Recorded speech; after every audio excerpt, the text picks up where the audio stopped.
já queremos declarar que nós somos dependentes de Ti totalmente, que a nossa mente, corpo, alma, espírito estão cativos, prisioneiros a Você, Jesus.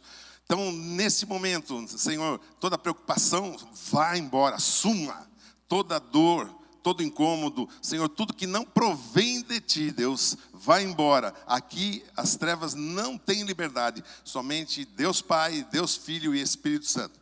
Que esta palavra venha do alto e seja, Senhor, certeira, ó Deus, como flechas no coração de cada um aqui, em nome de Jesus. Amém. Queridos, a palavra, o título da palavra é Atormentados até que se paguem o último ceitil. Para você entender, ceitil é uma moeda, você pode trocar por centavos para você entender a conotação do título. Atormentados até que se pague o último centavo, vamos dizer assim, a dívida. Então, esse é o título da palavra. Centenas, não dezenas, centenas de pessoas nesse meu caminhar cristão como pastor, já me procuraram dizendo: pastor, eu tenho Jesus, mas eu sinto uma tristeza profunda, eu sinto uma depressão, eu sinto uma melancolia, eu não tenho alegria, eu não tenho prazer na minha família, na minha casa, no meu carro, no meu trabalho, eu não tenho paz, eu não durmo. Só um minutinho.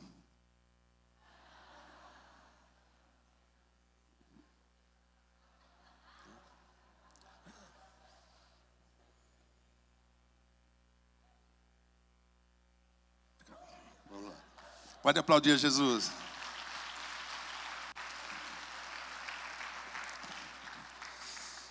E, como eu estava dizendo, não consigo dormir, insônia, tristeza, amargura, angústia, doença, enfermidade, dor no corpo, dor no estômago, dor nas costas, dor nas pernas, enxaqueca. E tudo, sabe, a pessoa naquela vida. E eu, quando não tinha entendimento das coisas espirituais, eu entrava em choque e dizia: poxa, a pessoa tem Jesus. Jesus é o príncipe da paz, o Espírito Santo é o Espírito da alegria. Deus é o Deus que cura, e as pessoas vivendo isso, vivendo o propósito de Satanás descrito em João 10:10. Estão sendo roubados, mortos e destruídos. E ficava realmente uma incompreensão para mim, até que viver a experiência me trouxe revelação do que acontece. Então, eu quero que hoje fique muito claro para você que neste mundo que vivemos, que é o mundo físico, quem reina nesse mundo físico é o mundo espiritual. Então, toda ação, atitude que nós tomamos e decidimos aqui, escolhemos aqui na terra, toda ação provoca uma reação no mundo espiritual e volta para nós como bênção ou maldição. Que fique isso claro para você. Olha o que diz Provérbios 26:2. Maldições sem uma causa, ou seja, sem uma origem, não virão sobre você. Ou seja, se veio algo sobre você, é porque tem uma origem. Tem algo que você fez, opções, escolhas, que levaram você a passar pelo que você está passando. E o que é isso? Senão, a maioria das vezes, pecado. E o que é pecado? Desobediência. Desobediência a quem? A Deus, aos seus mandos ou mandamentos, leis, princípios, queira você chamar da maneira que você quiser. Mas é isso, todas as vezes que nós vamos contra a vontade de Deus, tem sérias consequências para nós. Então, se você faz coisas certas, corretas, segundo a palavra de Deus, provoca uma reação no mundo espiritual e volta para você como bênção. Mas tudo que você faz, contrário à vontade de Deus, ação aqui provoca uma reação no mundo espiritual e volta para você em forma de maldições, lutas, transtornos e tormentos. Olha que interessante, são 2 versículos que eu sou apaixonado, 2 passagens, Deuteronômio 28 e Deuteronômio 11. Eu vou ler 11. Se você perguntar para mim: pastor, a Bíblia, eu preciso ler ela toda para descobrir o segredo do sucesso? Falei: não. Se você ler aqui, Deuteronômio 11 ou 28, você vai descobrir o segredo. Olha o que Deus diz aqui, no 11:26. Eis que hoje eu ponho, Deus falando, diante de vocês a bênção e a maldição. A bênção quando vocês obedecerem aos mandamentos do Senhor vosso Deus, que hoje vos mando.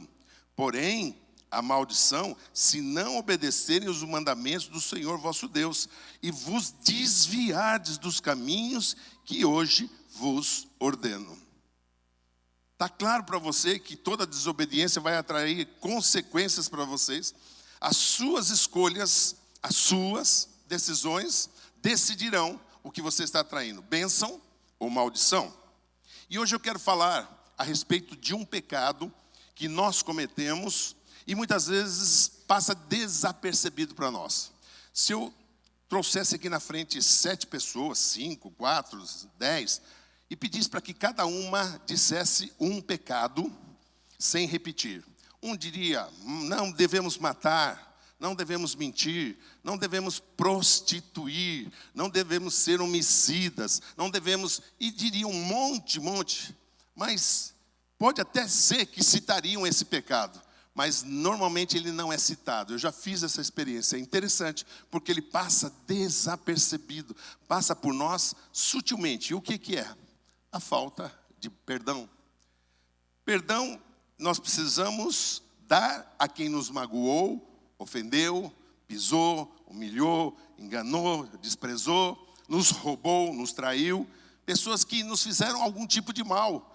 E aí a nossa reação natural em relação àquela pessoa é ter um sentimento de repulsa, de ódio, de mágoa, querer que aquela pessoa sofra.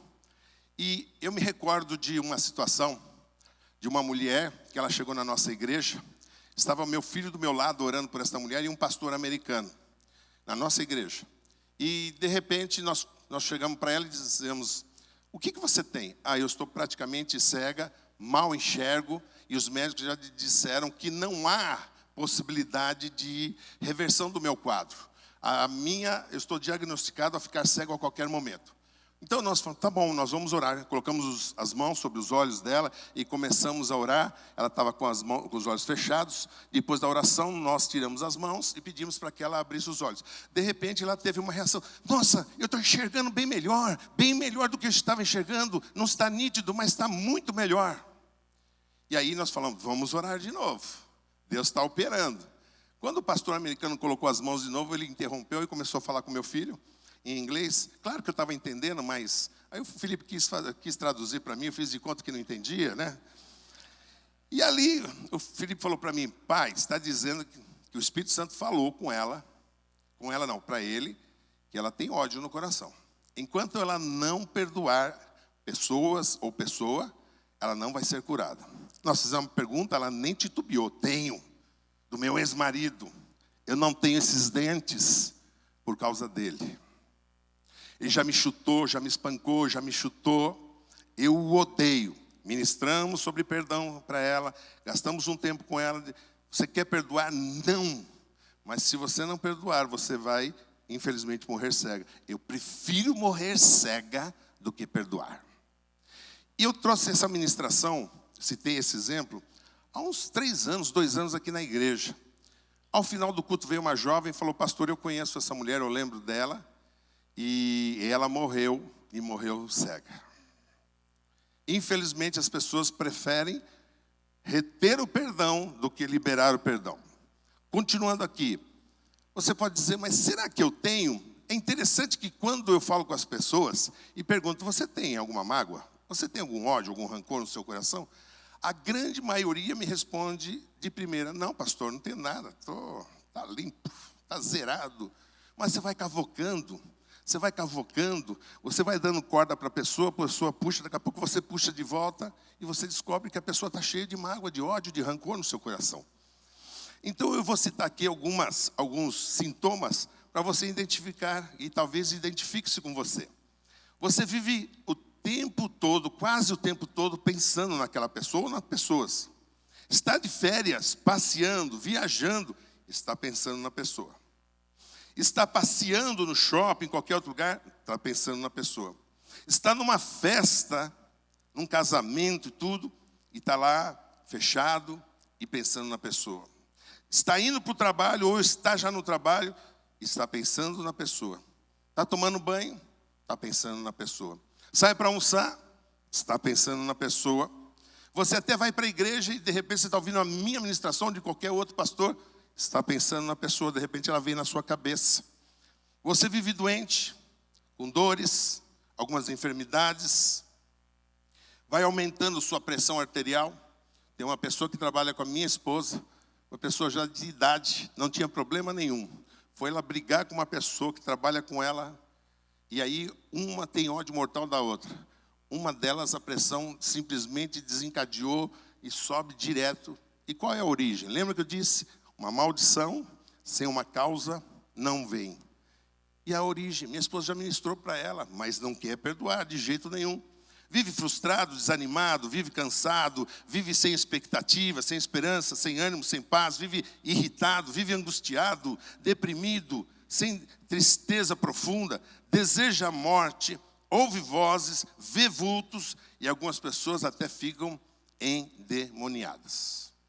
Não foram 3, 5, 10 casos em que eu ministrei que a pessoa na hora que decidiu perdoar, na hora da oração, manifestou.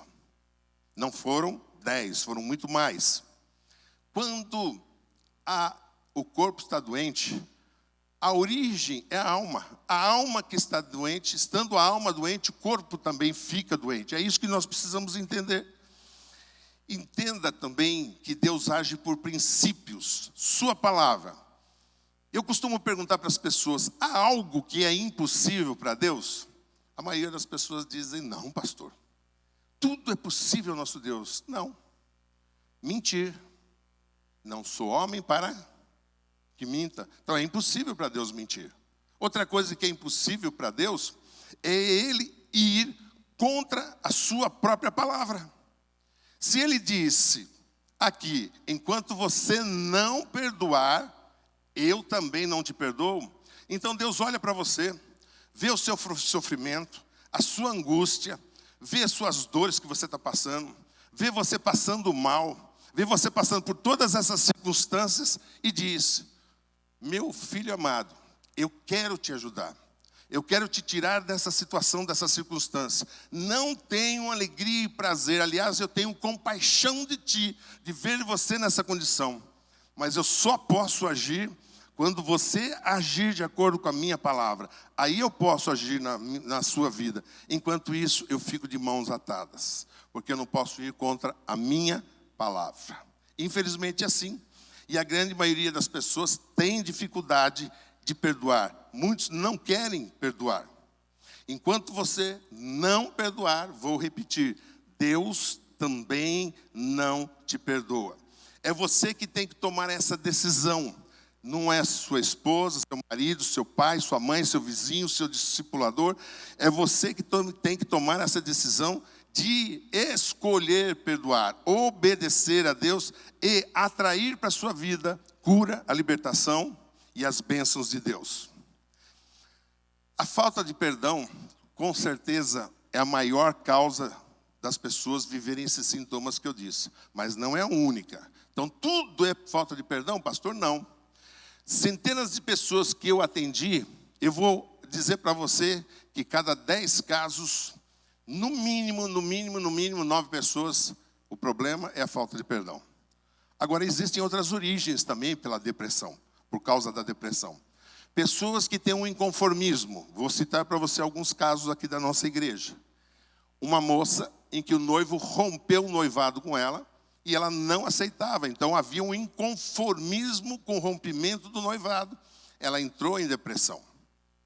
Esses dias procurou uma pessoa, e eu o conheço há mais de 10 anos.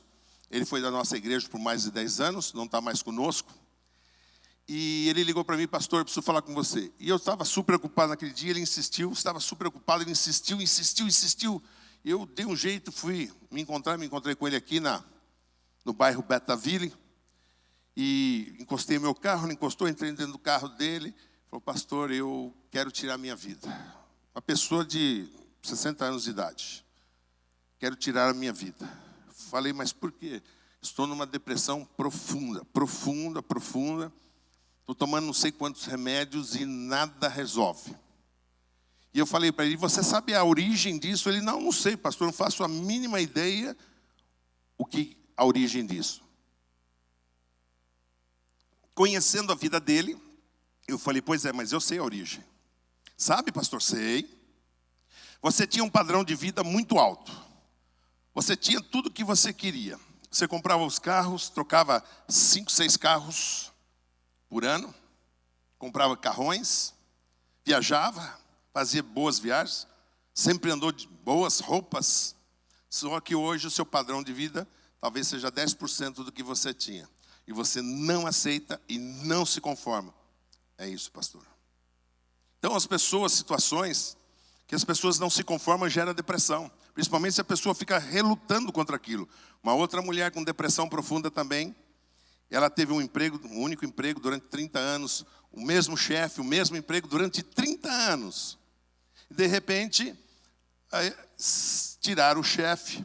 Colocaram outro chefe que começou a entrar em conflito com ela. E mandaram ela embora. Então ela não aceitava a demissão do chefe, não aceitava a demissão dela, e não aceitava aquela condição. E ela entrou em depressão por causa disso. Então, primeira razão e principal é a falta de perdão. Segunda, inconformismo com alguma situação.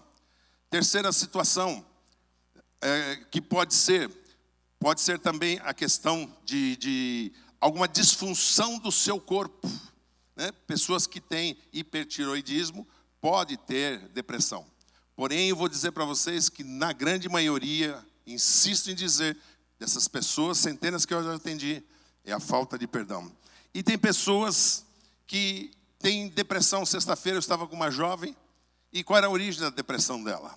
A ausência total de Deus. Não crê em Deus, não acredita, toda a religião que existe é para enganar, é para roubar, é para desviar dinheiro, para tomar dinheiro, para enganar as pessoas. Deus não existe. Deus não nos criou para não termos relacionamento com Ele. Está no nosso DNA. Se pegássemos uma pessoa, isso não tem como, mas uma criança recém-nascida e colocássemos ele numa ilha, sozinho, e só jogássemos alimento, e se ele conseguisse se alimentar, claro, não tem possibilidade, e ninguém falasse nada, não desse livro, não falasse com ele, não conversasse, um determinado momento, ele iria se curvar diante de algo, porque está dentro do nosso DNA adorar a Deus.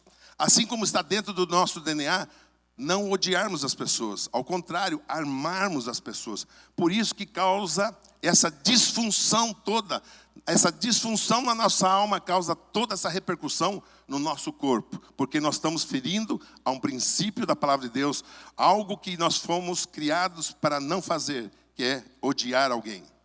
Continuando aqui, eu queria contar para vocês uma história minha. Isso quando eu tinha 8 anos de idade, eu ganhei um presente da minha avó. E então, tinha 8 anos, tem 32 anos mais ou menos essa história. E vocês estão rindo do quê? Então eu tinha 8 anos de idade e eu ganhei um presente da minha avó. Uma gaiola com um passarinho. Que nem esse aqui.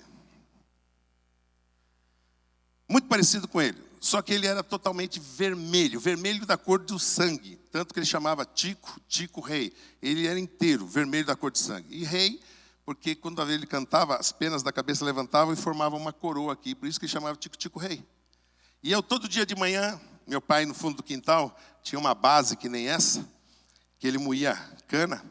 E quando ele moía, depois ele limpava, tirava e deixava só a base. Então eu pegava a gaiola todo dia, levava essa gaiola lá, colocava alpiste, água, limpava a gaiola, colocava fruta, colocava verdura, pendurava lá. E todo dia eu fazia isso. Um determinado dia eu fui abrir a gaiolinha e ele fugiu. No que ele fugiu, ele voou aproximadamente uns 3 metros. Tinha um pé de mamão pequeno assim, nessa distância aproximadamente. E ele voou e ficou nesse pé de mamão. Na hora me deu um gelo na barriga, uma mistura de sentimentos, de medo, tristeza, porque eu amava aquele passarinho. Todo dia de manhã não precisava nem de despertador, é ele que me acordava. E ficou aquela aflição, aquela angústia no meu coração, né? E eu olhava para ele e eu via assim, dava para perceber o peitinho dele assim, bombeando, porque ele também estava assim, possivelmente apavorado, uma experiência nova. E aí eu falei, o que eu faço? Se eu gritar, mãe, porque meu pai estava trabalhando, ele vai espantar. E eu não tive outra reação, senão ir na direção dele e tentar capturá-lo, porque ele permanecia ali. Então eu fui, eu tinha até medo de dar algum passo mais longo, e eu fui de cabeça baixa, inclusive para não ficar olhando para ele. Eu tinha medo de levantar as mãos, eu fui indo, eu dava aqueles passinhos assim, e fui indo, e só olhava assim de canto de olho. E aí indo na direção dele, fui indo, e com medo de assustá-lo. E eu via realmente, o peitinho dele batia assim, era o coração, era nítido. E eu fui chegando, e eu ia levantando, do mesmo jeito que eu ia indo, assim, muito devagar, arrastando os pés. Eu fui levantando a mão. E eu estava a 1 metro dele. Aí eu fui indo, 80 centímetros, 70 centímetros, 60 centímetros, fui erguendo as mãos, e ele permanecia ali. 50 centímetros, e fui. Eu estava a 30 centímetros ali, com medo, 20, 10 centímetros. Então eu estava assim, quando eu fui lançar a mão sobre ele, eu continuo a história daqui a pouco. Nós vamos continuar a ministração aqui. Eu conto o final dessa história para vocês. Então, continuando aqui, Isaías 55, 7, preste atenção, diz assim: deixe o ímpio o seu caminho e o homem maligno os seus pensamentos. Preste atenção agora. Se converta ao Senhor, que se compadecerá dele. Dele quem? O homem ímpio que deixou o seu caminho. Deus vai se compadecer dele. Torne-se para Deus. Aí ele fala, porque grandioso é Deus em perdoar. Eu pergunto, se Deus é grandioso em perdoar, o que Ele espera de nós, seus filhos? Que igualmente sejamos grandiosos em perdoar. Salmo 86, 5. Pois tu, Senhor, és bom e pronto a perdoar. Se Deus é pronto a perdoar, o que Ele espera dos seus filhos? Que sejamos prontos a perdoar. Mateus 18, 21. Pedro aproximou-se de Jesus e disse: até quantas vezes pecará o meu irmão contra mim e eu lhe perdoarei? 7 vezes? Ou seja, Pedro lança uma pergunta e nem espera Jesus responder e já dá a resposta. 7 vezes? E aí Jesus fala para ele, não 7, mas 70 vezes 7. Se fizermos as contas, sabemos que 7 vezes 70, ou 70 vezes 7, são 490. 490 não é o limite que nós temos que perdoar. Tantas vezes o teu irmão pecar contra ti, tantas vezes você deve perdoá-lo segundo as leis e os mandamentos de Deus. Eu já ouvi muito isso quando eu atendo casais, um deles dizendo, mas pastor, é o mesmo erro de novo, é a 10ª vez. Perdoa? Pastor, eu já perdi a conta, deve ser 100ª vez o mesmo erro. Perdoa? É o que diz a palavra. A palavra não diz se você só deve perdoar se não for o mesmo erro, ou se for o mesmo erro. Aqui não fala, não discrimina, diz que você deve perdoar. Eu quero contar para vocês a história do devedor incompassivo. Essa história está lá em Mateus 18, 23. Chega um rei, que era credor de um devedor, e diz, chame aquele devedor até a minha presença. Aquele devedor compareceu, disse, você me deve isso. E falou, Senhor, tem compaixão de mim. Senhor, não, me pague, porque você sabe que pelas nossas leis, você agora é meu escravo, sua esposa, seus filhos, suas propriedades, o que você tem, seja ainda que pouco, são meus a partir de hoje. Senhor, diz que ele se prostrou e clamou, e aquele rei disse, ok, perdoo você de todas as suas dívidas. Aquele devedor foi embora, saindo ali fora, encontra ali, com quem? Com alguém que lhe devia dinheiro. Infinitamente menos do que ele devia para o rei. E o que ele faz? Você me deve. E diz que ele pendura no pescoço. Está aqui. Diz assim, paga-me o que me deves.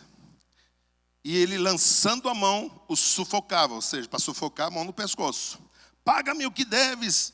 Então o seu companheiro, prostrando aos seus pés, disse, seja generoso comigo, eu te pagarei. Ele, porém, não quis e disse: conforme a lei, você agora é meu escravo, até que você pague toda a sua dívida. Vendo, pois, os servos do rei o que acontecia, se contristaram em seu coração e foram declarar ao rei tudo o que estava acontecendo. Então aquele rei indignado, disse: tragam este homem malvado diante de mim. E diante do rei ele disse: perdoei toda a sua dívida, porque você me suplicou. Não devias você igualmente ter compaixão do teu devedor e fazer o que eu fiz, ter misericórdia como eu tive de ti? Indignado, o rei entregou aquele homem aos verdugos. Se você for ver a tradução da palavra verdugo, significa espíritos atormentadores. E você ficará preso aos espíritos atormentadores até que pague o último ceitil, ou, em outra tradução, que pague tudo o que você deve.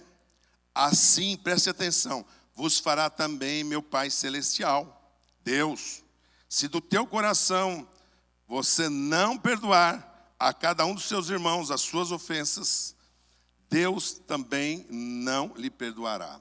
Assim como você está retendo o perdão, Deus também vai reter o seu perdão. Posso ouvir um amém? Palavra dura. 2 Coríntios 2,10 diz assim: e a quem perdoardes alguma coisa, também eu perdoo. O que eu também perdoei, e se é que tenho perdoado, por amor de vós, fiz isso na presença de Cristo, para que vocês não sejam vencidos por Satanás. Todas as vezes que nós não perdoamos alguém, nós não estamos fazendo a vontade de Deus, e sim a vontade do diabo. Ou seja, somos vencidos por Satanás. Voltando à minha história, então eu estava a 10 centímetros daqui, e eu lancei a mão e o capturei. Ele permitiu que eu pegasse. E o que eu fiz? Coloquei ele na gaiola de volta. O que eu quero dizer com essa história, queridos? Deus não criou originalmente o pássaro, o passarinho, qualquer passarinho, nem qualquer animal, passarinho específico, para viver em 30 centímetros quadrados, que é o tamanho de uma gaiola. Deus criou originalmente o passarinho para ele desfrutar desse céu maravilhoso. O passarinho de repente está aqui em Carapicuíba, Barueri, Osasco, daqui a pouco está lá em São Paulo, daqui a pouco está em cima de um telhado, daqui a pouco está num poste, daqui a pouco está num pé de fruta, daqui a pouco está numa outra árvore. Ou seja, para ele viver livre e desfrutar de tudo que Deus criou e fez para ele. Deus não nos criou para vivermos presos, mas sim para desfrutarmos de todas as bênçãos dessa natureza, dessa sua criação. Nos criou para amarmos e não para vivermos presos, doentes, prisioneiros e atormentados. Mas infelizmente, quando ferimos os princípios da palavra de Deus, nós não temos escolha, somos aprisionados. Há pessoas que perdoam realmente num apelo desse, ou numa ministração, perdoam as pessoas. Só que passado um dia, 2 dias, assim como eu fui e capturei e o enjaulei novamente, as pessoas, quando resgatam esse sentimento, são lançados novamente na prisão aos tormentos. Então, se você já perdoou ou vai perdoar alguém, não permita que o passarinheiro, que é figura do diabo, te agarre novamente depois que você foi livre e te coloque de volta na prisão. Você está me entendendo? Eu chego a ser talvez chato demais quando eu ministro com alguém nessa área, que eu repito pelo menos 10 ou 15 vezes. Olha, o segredo é você não resgatar o sentimento ao seu coração. Para você manter-se livre, você não pode resgatar esse sentimento. Você não pode permitir ser aprisionada novamente. Outro dia eu ministrei com um casal, onde a mulher, ela ficava endemoniada. E chegando lá, você pergunta, essa já disse de cara, sem eu precisar falar muita coisa: eu tenho ódio, pastor. De quem que você tem ódio? Do meu ex-marido. Por isso. Mas, enfim, mas qual é a tua vontade? É perdoá-lo. então vamos fazer oração. Dito e feito, a hora que foi começar a fazer oração, caiu endemoniada, nós oramos por ela, ela foi liberta. O rosto dela transformou. Ela, quando chegou na minha presença junto com o esposo, parecia aquele seriado Walking Dead. Parecia um zumbi. E aí, ministramos com ela, e eu repeti isso umas 15 vezes. O segredo para se manter liberto é manter o perdão diário. Liguei no dia seguinte para o marido, bem à tardezinha, como está? Pastor, é outra mãe, é outra esposa, outra dona de casa, é outra mulher, e papapá. E eu falei, fala para ela do segredo, manter o perdão diário. Liguei no outro dia, pastor, voltou tudo de novo.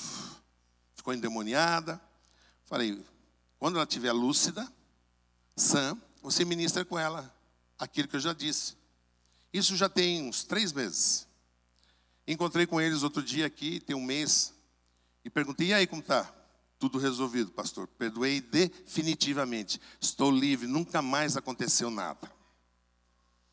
Num dos cultos nossos, durante o louvor, bem ali no fundo, uma mulher caiu endemoniada, no louvor. Levaram ela para a salinha, eu fui para essa salinha. Ficamos lá 1 hora, o pessoal, depois mais 1 hora. Eu junto com... E no final ela foi liberta. E aí, tem ódio? Não. Com certeza? Não. E a filha do lado, mas mãe, a senhora não tem ódio do pai? Do pai eu tenho. Mas, mãe, eu sempre faço essa pergunta, só? Não, mãe, e do vizinho, mãe? O vizinho, ele me provoca, tenho sim do vizinho. E do tio, mãe? Tenho do tio também. Mãe, e da sua prima? Tenho também. É aquela mulher que eu já contei aqui para vocês, que eu anotei 26 nomes. Passados uns 6 meses, depois que eu ministrei para ela, final de um culto que eu ministrei, eu estava no meio do corredor indo embora, e veio uma mulher na minha direção sorrindo, com os braços abertos assim, pastor, posso te dar um abraço? Falei, pode, eu não reconheci. Eu sou aquela mulher assim, eu estou totalmente livre, sem dores, sem enfermidades, nunca mais fiquei endemoniada, Jesus me livrou, me libertou. Pode aplaudir.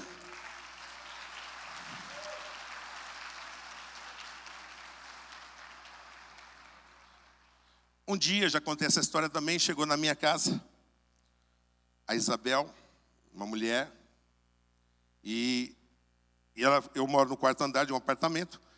Quando eu saí na sacada, eu os vi debaixo assim quase da minha sacada, eu falei, entra aqui. Já falei isso aqui várias vezes.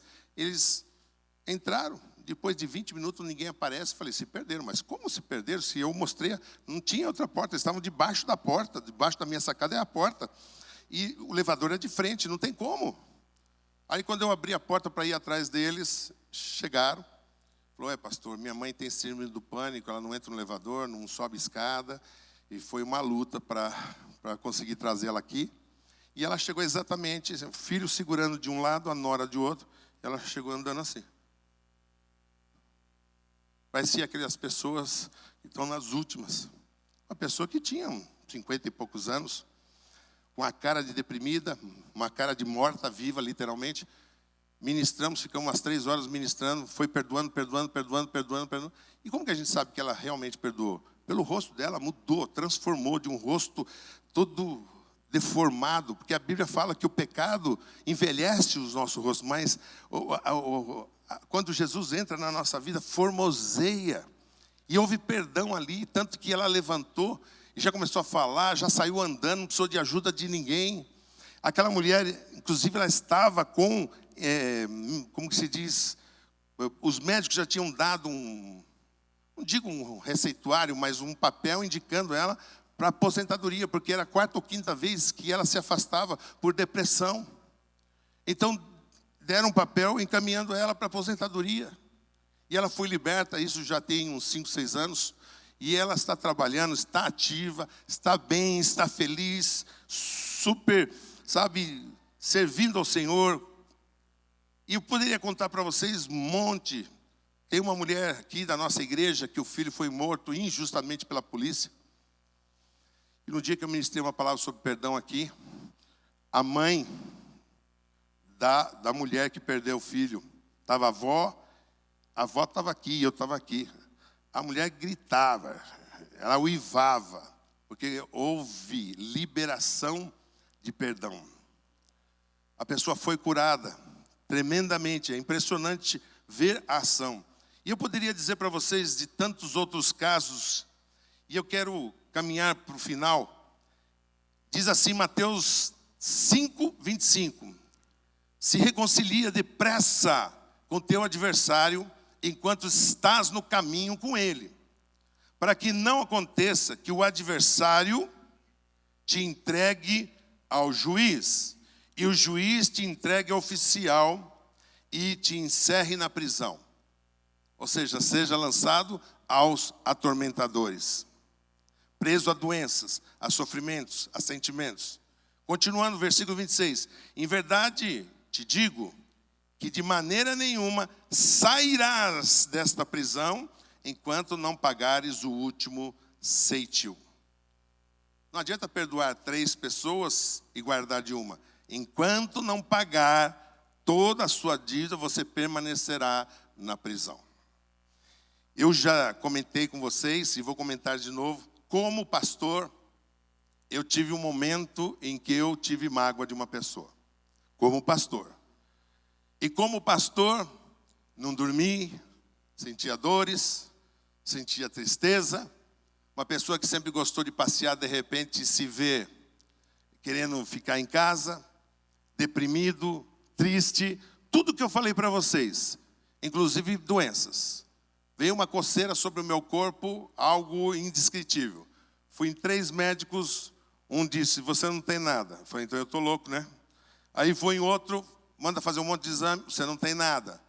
Não tem mesmo, porque onde está a origem do problema? Aonde está a origem do problema? Não tem exame que lê ainda o que está na alma. Você consegue entender? O problema estava na alma. Então não iam encontrar um membro, um sangue com problema. O problema estava na minha alma. A alma doente deixa o corpo doente. O perdão, queridos, é um exercício diário de mortificação do meu eu. É diário. Não adianta eu perdoar durante 3 meses e permitir que volte depois de 3 meses. É um exercício diário, contínuo. E como pastor, como eu disse, eu passei por isso. A primeira vez que eu me propus a encontrar com essa pessoa, eu fiquei na frente da pessoa durante 1h30. Você sabe o que eu fiz durante essa 1h30? Eu só chorei. Não conseguia sair uma palavra da minha boca. Só choro. Eu tentava falar alguma coisa, não saía senão choro. 1h30.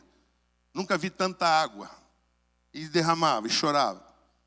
Marquei uma segunda vez, porque eu falei, eu preciso perdoar essa pessoa, mas eu preciso falar também para a pessoa o que ela fez para mim. Marcamos uma segunda, foi uma mistura também de choro e tentativa.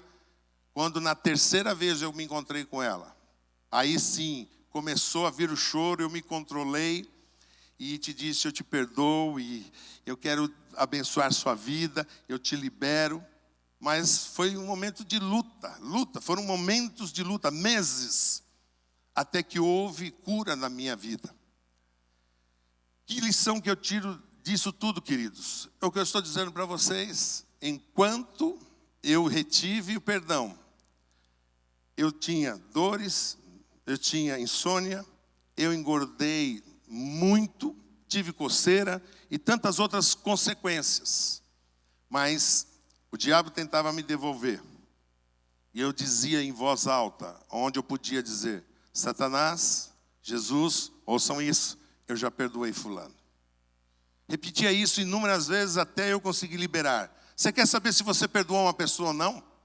É você ficar frente a frente com a pessoa a meio metro e olhar para ela, cumprimentar ela e não sentir nada no sentido de raiva, mágoa, ódio, rancor, repulsa, mas sentir amor e compaixão. Eu pude me encontrar com essa pessoa 2 vezes depois disso, e foi isso que eu senti: amor, compaixão. Ah, mas foi assim rápido? Fácil? Claro que não. Pastor também sente frio, fome. Pastor também come, bebe, toma banho, escova os dentes. Muitas pessoas acham que pastor não passa por isso. Finalizando aqui, eu quero dar umas dicas para vocês. Tem pessoas que têm mágoas de pessoas vivas. Eu tenho mágoa do Daniel, por exemplo. Mas essa semana retrasada eu atendi uma pessoa que tinha mágoa do pai e dos avós que já tinham morrido há anos. Anos. Guardava a mágoa de pessoas que já tinham morrido. Talvez seja o teu caso. A gente acha, às vezes, uma coisa assim meio estranha, mas estava presa a pessoas, inclusive, que já tinham morrido. Mágoa de si próprio. Tem uma pessoa da nossa igreja, ela já não está mais conosco, que eu ministrei na vida dela várias vezes, mas várias vezes. Ela cometeu um pecado quando ela era jovem, adolescente, e não tinha ainda aceitado Jesus como seu Senhor e Salvador.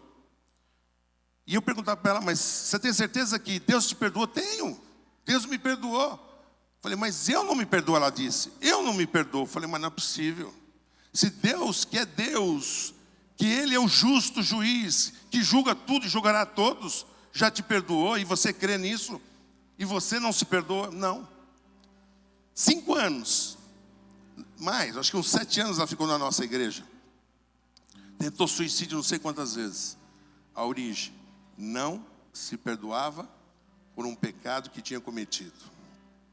Vemos pessoas que guardam mágoa do cônjuge que traiu.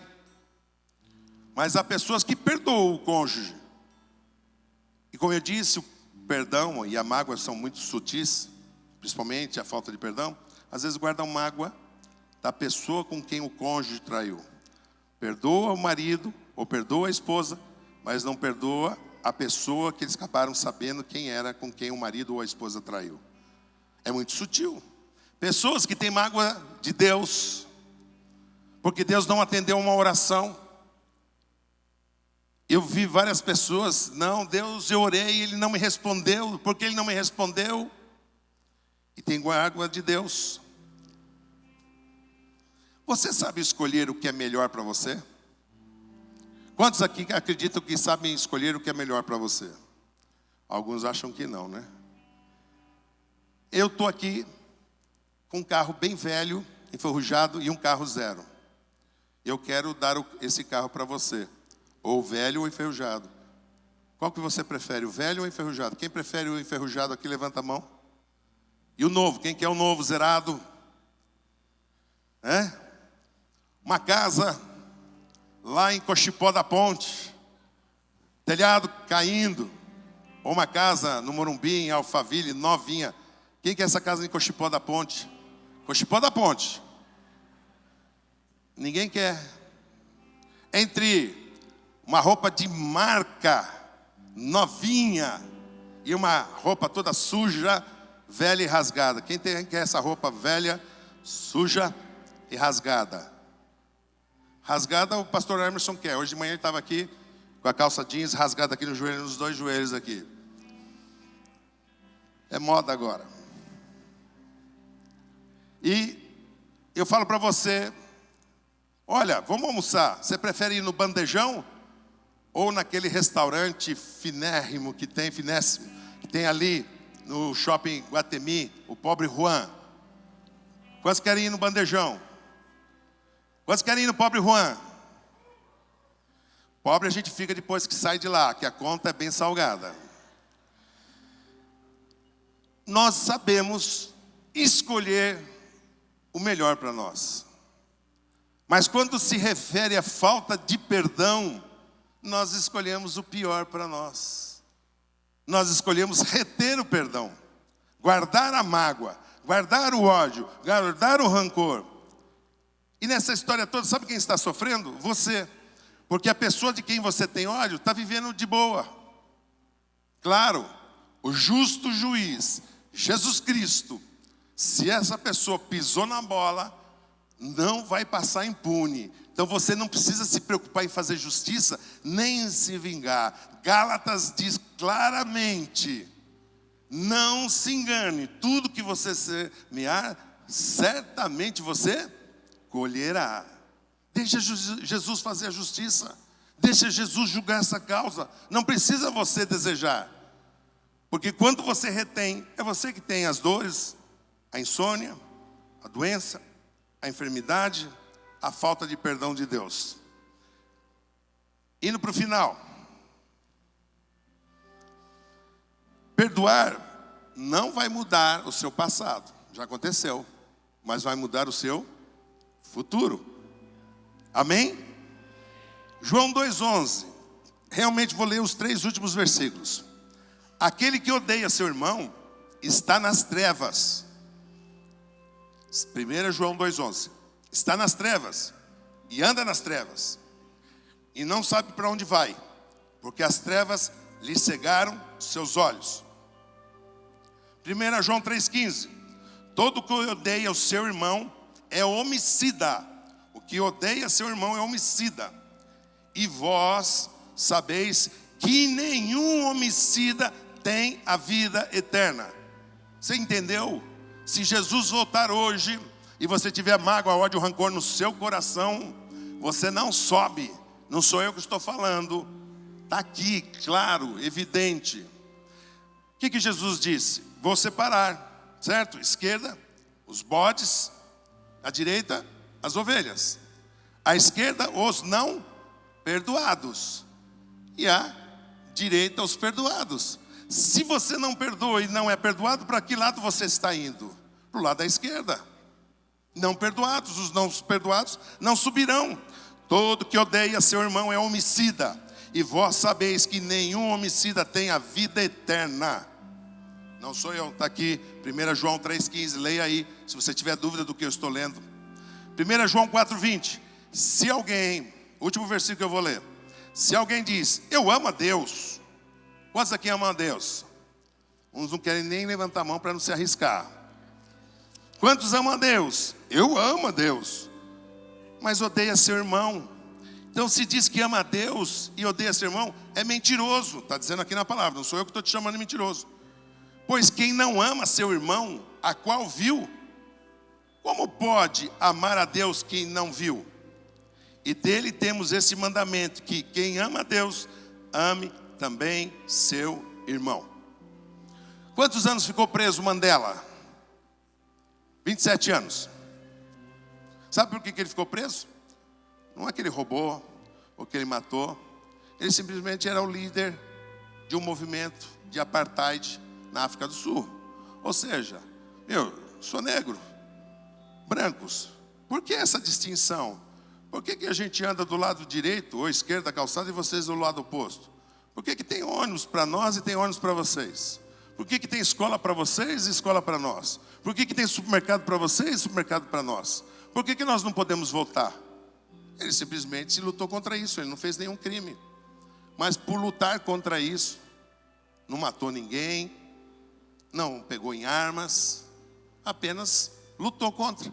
Ficou preso 27 anos, injustamente. Aí acabou o apartheid, por pressão de todas as nações, ONU e tantos outros organismos mundiais, e acabou o apartheid na África do Sul. Aí os negros podiam votar, não só votar, permitir que pudessem se candidatar a presidente. Mandela se candidata e o que acontece? Ele ganha. E aí seus compatriotas disseram, agora esses branquelos vão ver o que é sofrer. Agora eles vão ver, nós vamos andar nos ônibus deles, no supermercado deles, nas escolas deles, e eles que vão frequentar. Agora é a nossa vez. Aí chega Mandela, quero dizer que vocês estão perdoados. Mas como? Os compatriotas, como? Absurdo! Olha o que nós sofremos, Mandela. Eu decidi perdoar. E aí uma das frases célebres dele é essa: eu sou o capitão do meu navio que se chama alma. Eu piloto a minha alma para onde eu quero. E eu estou pilotando ela para perdoar. É o que eu quero perdoar. Eu decido perdoar. Estude história. O que era a África do Sul antes de Mandela? Esquecido, um país muito pobre, miserável.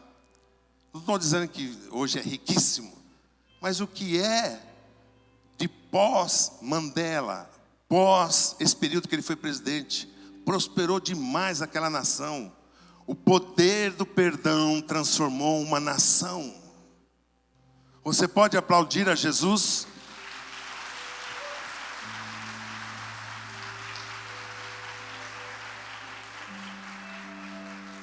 Poder do amor. Agora é você com o Espírito Santo, não é mais comigo. Se você precisa perdoar, vem aqui para frente. Não vou ficar fazendo apelo não. Depois dessa palavra, se você não entendeu que você precisa tomar essa decisão, onde estão os corajosos? Aqueles que reconhecem que precisam perdoar e que querem perdoar.